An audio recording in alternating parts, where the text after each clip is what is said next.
Baghdad. Reuters. Populist Iraqi cleric Moqtada al-Sadr urged his followers on Sunday to help security forces clear roads blocked during months of sit-in protests, calling for day-to-day life to resume following the appointment of a new prime minister. Sadr, who has alternately sided with the anti-government protesters and the Iran-backed political groups they reject, urged his unarmed supporters known as Blue Hats to work with authorities to ensure schools and businesses can operate normally again. I advise the security forces to stop anyone from cutting off roads, and the Ministry of Education should punish those who obstruct regular working hours, be they students, teachers or others. Sadr said in a statement published on Twitter.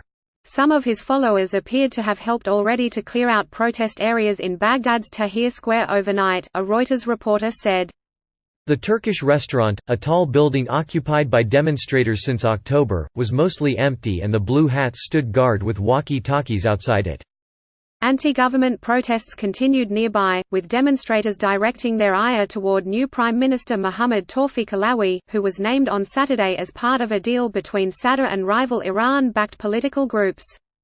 Protesters demanding the removal of Iraq's ruling elite and the creation of better jobs and services have regularly blocked main roads in Baghdad and southern Iraq since demonstrations erupted in October. A political opportunist, Sadr has directed anti-government unrest in previous years, but he has not been able to control this round of demonstrations, and many protesters oppose him as much as the rest of the political class.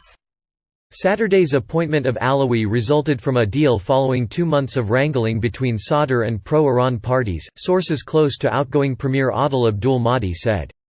Abdul Mahdi resigned in November under pressure from the street protests. Sadr's supporters had previously bolstered the protesters and sometimes helped shield them from attacks by security forces and unidentified gunmen. But they withdrew from the main sit-in camps at his request earlier this month, and even attacked protesters in Tahrir Square, the main protest camp in the capital, hours before Alawi's designation on Saturday. Many protesters, including some of his own supporters who had joined demonstrations, accused him of abandoning their cause. Many of Sadr's supporters hail from eastern Baghdad slums and share the same grievances as many Iraqis: no work opportunities, poor healthcare and education. The unrest is Iraq's biggest crisis for years. It has shattered nearly 2 years of calm that prevailed after the defeat of the Sunni Muslim extremist Islamic State in 2017.